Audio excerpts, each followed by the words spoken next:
न्यूनतम पेंशन बढ़ोतरी प्लस महंगाई भत्ते को लेकर एक बार फिर से राज्यसभा में सवाल जवाब किए गए हैं और इस बार श्रम और रोजगार मंत्रालय की तरफ से पेंशन धारकों की पेंशन बढ़ोतरी को लेकर जवाब दिए गए हैं।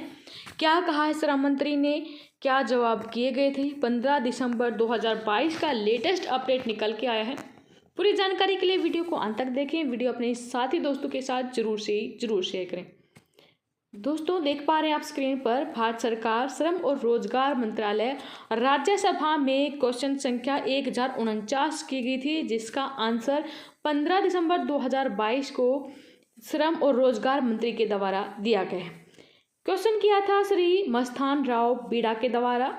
उन्होंने यहाँ पर कहा, क्या श्रम और रोजगार मंत्री बताने की कृपा करेंगे, क्या सच है कि सरकार ने कर्मचारी पेंशन योजना APS के मूल्यांकन और समीक्षा के लिए वर्ष 2018 में एक उच्च अधिकार प्राप्त निगरानी समिति का गठन किया था? क्या सरकार ने समिति द्वारा की गई सिफारिशों को लागू किया है? यदि हाँ तो इसके संबंधित ब्यौरा क्या है और नहीं तो इसके कारण क्या है? क्या सरकार ने APS की कार्यप्रणाली के संबंध में कोई अन्य सुधार किए हैं और यदि हाँ तो तत्संबंधित ब्यौरा क्या है और यदि नहीं तो इसके कारण क्या है? तो आंसर दिया गया है श्रम और रोजगार राज्य मंत्री श्री रामेश्वर तेली के द्वारा।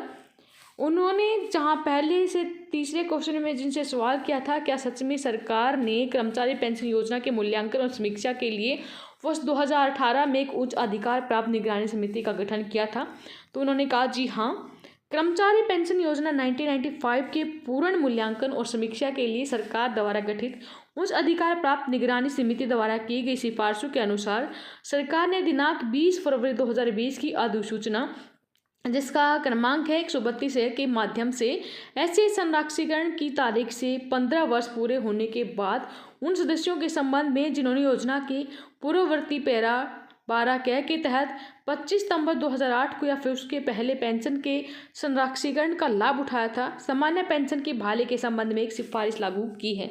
हालांकि EPS 1995 के तहत न्यूनतम पेंशन को 1000 रुपये से बढ़ाकर 2000 रुपये प्रति माह करने का कोई निर्णय नहीं लिया गया है, जैसा कि उच्च अधिकार प्राप्त निगरानी समिति द्वारा सिफारिश की गई थी। आगे इनसे पूछा गया है, क्या सरकार ने EPS की कार्यप्रणाली के संबंध में कोई अन्य सुधार किए हैं, तो उन्होंने कहा योजनाओं की समीक्षा और संशोधन एक सतत प्रक्रिया है। दिनांक 29/9/2020 को अधिसूचित सामाजिक सुरक्षा संहिता 2020 की धारा 15 में कर्मचारी भविष्य निधि और प्रकीर्णन उपबंध अधिनियम 1952 सहित 9 केंद्रीय श्रम कानूनों को समाहित किया गया है, जिसमें कर्मचारियों और उनके परिवार के सदस्यों के लिए पेंशन सहित विभिन्न योजनाओं की परिकल्पना की गई है। हालांकि उक्त संहिता अभी तक लागू नहीं की गई है। तो जहां एक और EPS 95 के जो पेंशन धारक हैं, जो कि लगातार डिमांड कर रहे हैं कि न्यूनतम पेंशन 9000 रुपये तक बढ़ाई जाए प्लस महंगाई भत्ता उनको दिया जाए, तो वहीं राज्यसभा में श्रम मंत्रालय के द्वारा इससे रिलेटेड जवाब में यही मिलता है कि अभी तक पेंशन बढ़ाने के लिए कोई निर्णय नहीं लिया गया है। लगातार डिमांड चल रही है। राज्यसभा लोकसभा में सांसद भी सवाल उठा रहे हैं, डिमांड कर रहे हैं कि न्यूनतम पेंशन को महंगाई के अनुरूप बढ़ाया जाए, महंगाई भत्ता एडअप किया जाए, प्लस मुफ्त मेडिकल सुविधाएं जो हमारे पेंशनर हैं EPS 95 के तहत कवर्ड हैं, उनके फैमिली पेंशनर को प्रोवाइड की जाए। लेकिन अभी तक हाल में जो आंसर आया है 15 दिसंबर को, उसके अकॉर्डिंग गवर्नमेंट ने इससे रिलेटेड कोई भी निर्णय नहीं लिया है। देखते हैं निकटम भविष्य में कोई निर्णय इससे रिलेटेड होता है या नहीं। अभी तक की अपडेट तो यही है कि गवर्नमेंट अभी सीरियस नहीं दिखाई दे रही इस मैटर पर। अभी तक न्यूनतम पेंशन बढ़ोतरी पर कोई अंतिम फैसला नहीं लिया गया। जो भी बाकी अपडेट आएगा हम आपको नेक्स्ट वीडियो के माध्यम से अवगत करा देंगे। अभी तक के लिए इतना ही। वीडियो अपने साथी दोस्तों के साथ जरूर शेयर करें। लेटेस्ट अपडेट पाते रहने के लिए चैनल को सब्सक्राइब जरूर करें। धन्यवाद। जय हिंद, जय भारत।